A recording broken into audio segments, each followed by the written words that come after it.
Bonsoir chers téléspectateurs de Tamba TV, bienvenue à votre émission Actu Tourisme.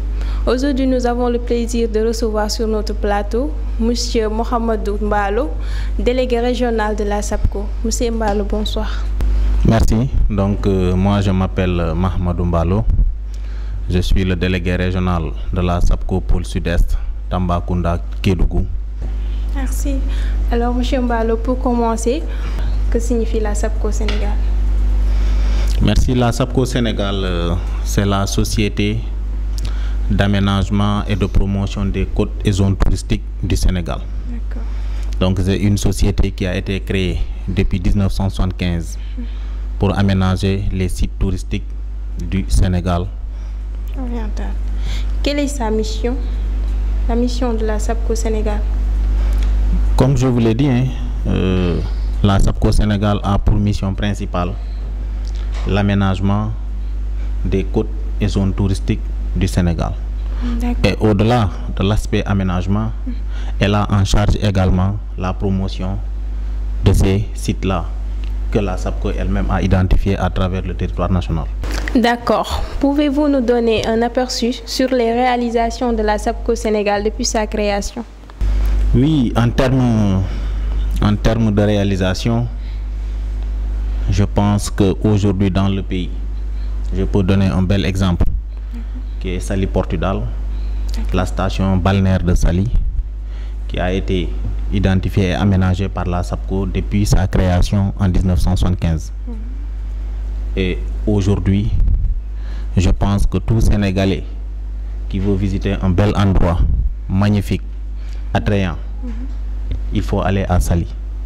Saly, c'est notre plus bel exemple de réussite en matière d'aménagement touristique dans notre pays. Maintenant, au-delà de Saly, la SAPCO a pu réaliser d'autres projets au niveau national, plus particulièrement sur la Petite Côte. Quand je parle de la Petite Côte, je parle de Mbodjen, je parle de Pointe-Sarène. Pointe-Sarène, aujourd'hui, la SAPCO a pu aménager une superficie de 110 hectares. 110 hectares aujourd'hui, qui est occupé par un grand promoteur touristique du nom de Riou Baobab. Donc aujourd'hui, Riou Baobab a aménagé quand même un site important avec plus de 1024 lits. Et pour vous dire qu'aujourd'hui c'est un site également convoité, l'hôtel Riou Baobab de Pointe-Sarène est déjà rempli jusqu'en 2024.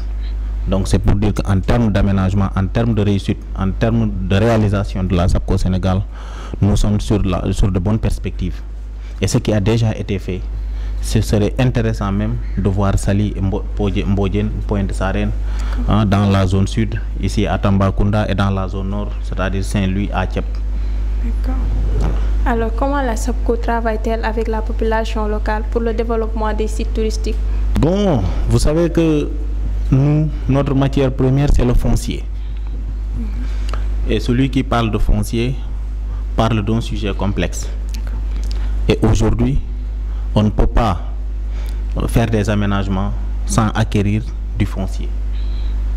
Et les communes sont nos partenaires privilégiés. Parce que, certes, la SAPCO a une mission nationale que l'État lui a chargée, c'est-à-dire identifier et aménager des sites touristiques. Et sa force, c'est que quand nous identifions un site, on a la possibilité de l'acquérir par tous les moyens. Mais nous n'usons pas de cette force-là. Ce que nous faisons, c'est d'aller vers les communes et de nouer un partenariat avec les communes. Parce que quoi que l'on puisse dire, quand on acquiert une assiette foncière dans une commune donnée, notre premier partenaire, ce sont les communes. Parce que quand on développe le site, aujourd'hui, ce site-là va déployer beaucoup de choses sur le plan, en tout cas, du développement même de la localité. Parce qu'il y aura la création des emplois, il y aura un développement des structures hospitalières, le développement de l'aspect routier. Donc, c'est un tout. Et aujourd'hui, si encore on donne l'exemple de Saly, si vous allez à Saly, il y a tout. Il y a des centres commerciaux, il y a toutes les banques, il y a des infrastructures routières, il y a des hôtels, il y a tout. Et aujourd'hui, si vous voyez un peu le personnel qui intervient dans la station touristique de Saly, c'est à 90% des natifs de Mbour, des natifs du département de Mbour. Et ça, sur le plan emploi, ça crée une force. C'est pourquoi nous invitons les communes, nous invitons en tout cas les maires à collaborer avec la SAPCO et nous accompagner dans notre processus d'identification des sites qui seront mis à la disposition de la SAPCO et que la SAPCO envisagera en tout cas d'aménager avec nos promoteurs. Alors, comment identifiez-vous ces sites d'intérêt touristique? Comme je vous l'ai dit, auparavant, la SAPCO intervenait sur la Petite Côte. Ça de notre force se limitait au niveau au niveau de la Petite Côte sénégalaise. Mais depuis 2004, avec l'élargissement des compétences de la SAPCO et de ses missions au niveau national, aujourd'hui la SAPCO peut aller dans une localité et visiter tous les sites qui ont un potentiel touristique ou qui peuvent avoir un potentiel touristique. Et aujourd'hui, quand nous identifions ce site-là, nous essayons de prendre toutes les informations relatives à ce site-là. Nous informons la commune, nous informons les services compétents de l'État, de la localité en place. Par exemple, si c'est à Tamba ici, il faut informer le cadastre, il faut informer les impôts et domaines, il faut informer la préfecture, il faut informer la mairie. Et leur dire que ce site-là intéresse la SAPCO. Et dès l'instant que le site intéresse la SAPCO, nous avons tout le potentiel, nous avons tout le pouvoir nécessaire pour acquérir ce site-là. Mais nous ne prenons pas ce site, on ne fait pas ce qu'on appelle l'usurpation.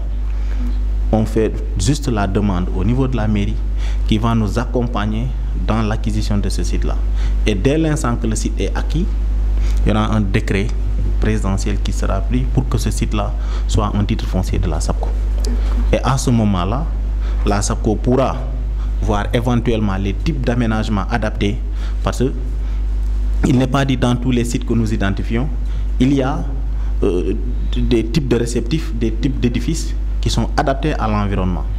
Donc après l'identification, nous essayons de voir les types d'aménagements qui pourraient être adaptés au site identifié avant de chercher un promoteur ou de l'aménager avec les propres moyens de la SAPCO. Donc quelles sont les stratégies mises en place pour la promotion de ces sites? La stratégie, elle est simple. C'est-à-dire quand nous identifions un site et que la SAPCO possède ce site, définitivement ce site-là, on va essayer de voir la pertinence même, l'importance du site. Quand on l'évalue et on sent qu'on est dans les dispositions de l'aménager, on l'aménage avec nos propres moyens. Et en réfléchissant par rapport, en termes de rentabilité économique, le potentiel du site. Au cas échéant, si la SAPCO n'est pas dans les dispositions de l'aménager, qu'est-ce qu'on fait?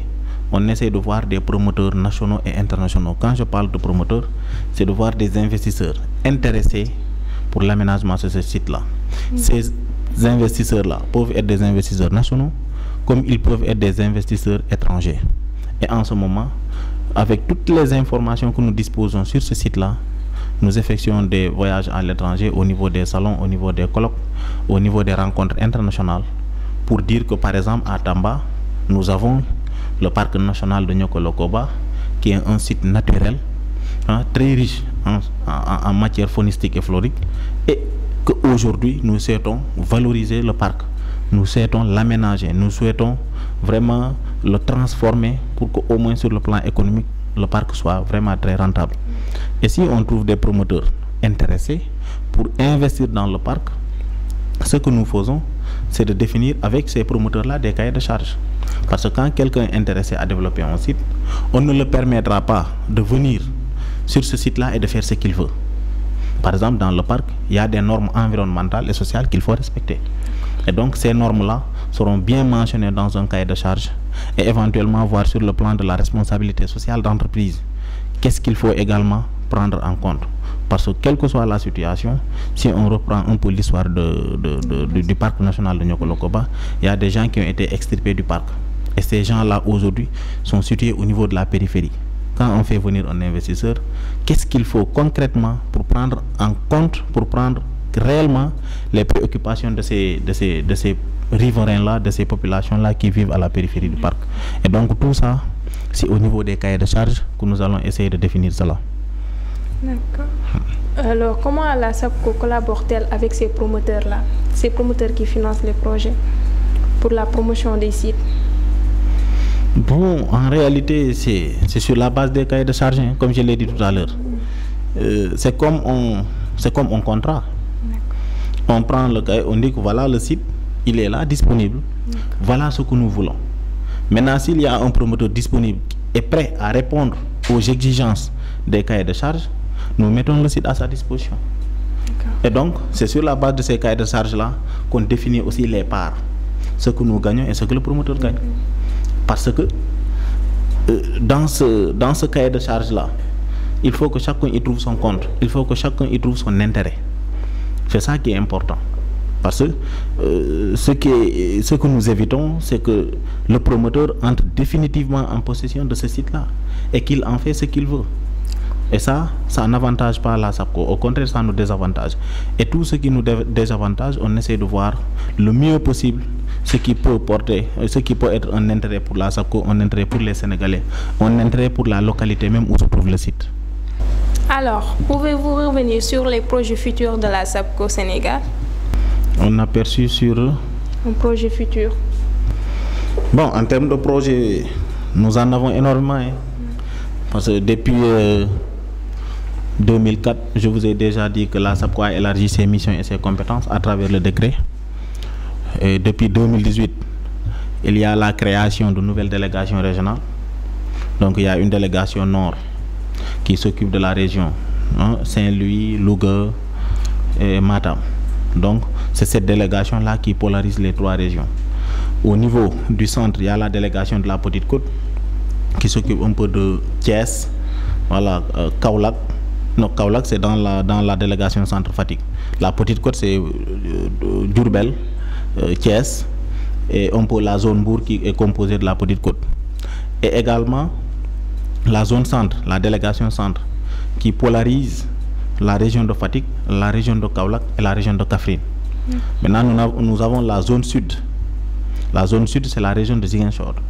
Donc il y a la délégation sud qui couvre un peu Kolda, Ziguinchor et Sédhiou. Et la délégation sud-est qui couvre les deux régions Tambacounda et Kédougou avec ses 7 départements. Donc aujourd'hui, au niveau du nord, nous avons acquis à peu près 1000 hectares au niveau de Thiep, situé dans la région de Louga.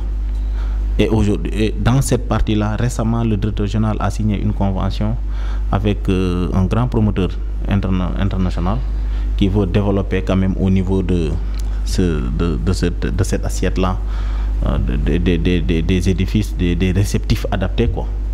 Et au niveau du centre, nous avons Lompoul. Lompoul aussi, c'est dans la zone nord. Au niveau du centre, nous avons un peu la zone Fatick et environ. Et ça, nous avons des projets importants dans cette zone-là. Au niveau du sud, il y a Kafountine à Béné. Et la requalification de la direction de la requalification de Cap Skirring. Cap Skirring, depuis très longtemps, c'était une zone touristique. Mais avec l'arrivée de la SAPCO, on a requalifié la zone et aujourd'hui, elle reste quand même la deuxième station touristique de notre pays. Tellement qu'en termes d'attractivité, en termes d'arrivée de touristes, est extrêmement important. Au niveau de la zone sud-est, Tamba, que je maîtrise le plus, parce que c'est ma zone d'intervention, nous avons identifié des sites, des zones touristiques au niveau de Tamba, au niveau de Bakel et au niveau de Kédougou. Et aujourd'hui, ce que nous souhaitons, c'est d'acquérir du foncier au niveau de ces zones-là et de le développer pour le bien de toutes les communes concernées, de toutes les communes cibles. Quelles sont ces zones touristiques-là?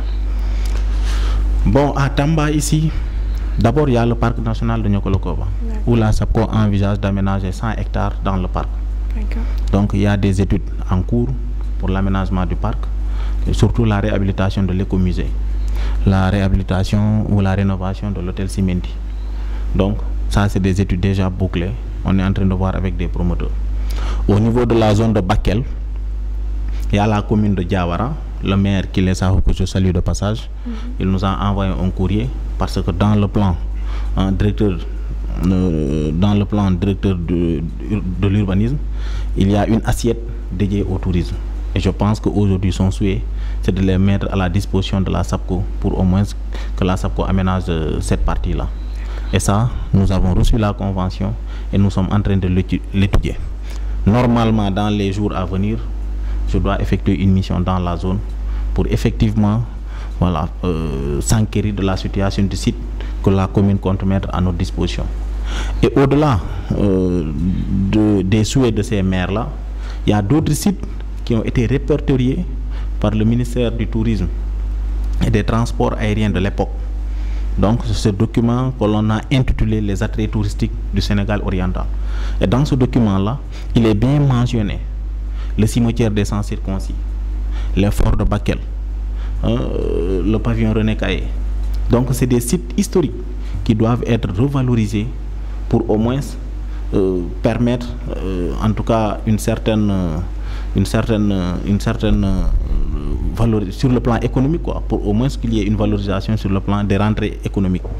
Parce que si ces sites-là sont laissés comme ça, le touriste peut venir visiter, mais sans autant que vraiment ça ait un impact économique sur la localité ou sur la commune en question.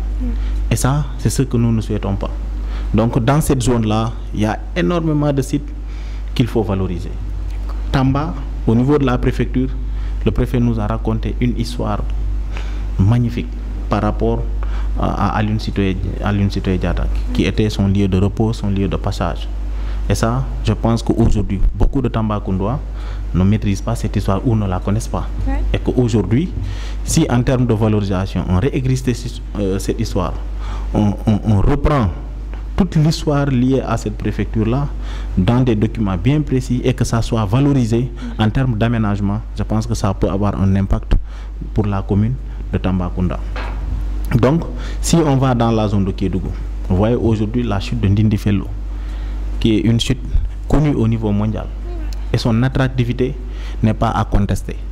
C'est une chute très, très, très attractive. Et aujourd'hui, quand j'ai lu un peu les données touristiques liées à un partenaire international, il s'agit bien de l'université UELVA. Donc, on note à peu près 2000 à 3000 touristes par an qui viennent juste visiter cette chute-là. Et c'est des gens qui viennent de l'Espagne, de la France, des États-Unis, de la Belgique. Et donc, vous voyez un peu. Mais quand tu vas à Ndindi Fello, tu vois qu'en termes de réceptifs, il n'y a absolument rien. Le plus souvent, ces touristes qui arrivent, ils vont à Kédougou, c'est là-bas qu'ils passent la nuit. Le lendemain, ils vont jusqu'à Ndindi Fello. Le soir, ils retournent à Kédougou. Et s'il y a des réceptifs ou des campements même adaptés à l'environnement de Ndindi Fello, je pense qu'au lieu d'effectuer ces va-et-vient-là, ils auraient pu rester en Ndindi Fello. Et le fait même qu'ils passent une nuit en Ndindi Fello peut impacter économiquement la commune de Ndindi Fello. Donc nous raisonnons en termes d'impact économique par rapport à nos aménagements. Ah, d'accord. Comment la SAPCO travaille avec les autres secteurs du tourisme, c'est-à-dire les restaurateurs, les agences de voyage, les hôteliers, tout? Bon, en général, quand nous aménageons un site, toutes les personnes qui veulent s'implanter sur le site, c'est sur la base des cahiers de charges. Et aujourd'hui, si on acquiert un site et qu'un promoteur accède à ce site-là, il a les droits de s'implanter sur ce site-là. Il peut, à travers l'assiette qu'il a acquise, voir comment collaborer avec d'autres. Par exemple, l'hôtelier, quand il implante son hôtel, il a à traiter avec il peut faire venir des restaurateurs, il peut faire venir. Donc, si c'est quelqu'un qui veut typiquement intervenir dans la restauration, là aussi, il faut des cahiers de charges bien définis. Mais c'est très rare de voir, par exemple, la SAPCO définir un cahier de charges uniquement avec un restaurateur. Parce que les promoteurs qui arrivent, en général, ils prennent en compte toutes ces préoccupations-là. Un hôtelier, par exemple, qui arrive, qui veut s'implanter dans un site, l'hôtelier qui arrive, il a en charge tout. Il y a un espace de loisirs, il y a la restauration, il y a la piscine, il y a. Et dans nos types d'aménagement, nous prévoyons des espaces dédiés à tout ça. Et ça dépendra, par exemple, de celui qui veut occuper l'assiette. Est-ce qu'il est en mesure de répondre à ce cahier de charge? Au cas échéant, on va voir celui qui a plus de pouvoir, plus de possibilités de répondre aux exigences des cahiers de charges pour qu'on leur donne la possibilité de s'implanter. Mais notre souhait, c'est que si toutefois ce cahier de charge-là est bien rempli par un promoteur, est bien respecté par un promoteur, toutes les autres personnes qui veulent intervenir sur ce site-là peuvent venir. Donc c'est le cas des restaurateurs, c'est le cas des agences de voyage, c'est le cas, voilà, en tout cas de tout le monde. Parce que ce qui est recherché, c'est la promotion de ces sites-là c'est que ces sites-là soient vus au niveau national et international. Et ça, je pense que le secteur, en tout cas la structure qui est dédiée à cela, c'est l'ASPT, l'Agence sénégalaise de promotion touristique. Aujourd'hui, la destination Saly, exemple, c'est en charge de l'ASPT. La destination du Sénégal oriental, c'est l'ASPT qui peut se charger de cela. La destination de la zone sud, c'est l'ASPT. Parce que la vocation première de l'Agence sénégalaise de promotion touristique, c'est de faire de sorte que le Sénégal accueille le maximum de touristes par an, en faisant effectivement la promotion de tous les sites qui ont fait l'objet d'aménagement ou des sites naturels qui ont fait l'objet de comparatifs d'attractivité dans les différentes zones du Sénégal. Alors, quelles sont les difficultés rencontrées par la SAPCO pour la promotion des sites touristiques au Sénégal ici? Bon, difficultés, oui, il y en a, mais pas la difficulté la plus, en tout cas vue, c'est que les gens voient la SAPCO comme une société prédatrice du foncier, alors qu'en réalité, on ne l'est pas. On ne prend pas du foncier, hein, on ne prend pas le foncier des communes pour en faire ce que nous voulons, non. Le foncier des communes, c'est un foncier que nous valorisons. Et aujourd'hui, par rapport au décret, hein, par rapport au pouvoir investi par l'État, investi par à la SAPCO, on a la possibilité de prendre des terres comme nous voulons, mais nous ne le faisons pas. Ce que nous voulons, c'est que les gens doivent aller vers l'information, chercher la bonne information, voir ce que la SAPCO fait et comment elle le fait. Et en ce moment, parfois quand la SAPCO veut intervenir dans certaines zones, on dit non, la SAPCO quand elle vient, il y a ceci, il y a cela, c'est le foncier, c'est notre foncier qu'elle va prendre, et puis on peut ne pas se retrouver dans ce qu'elle fait. Non.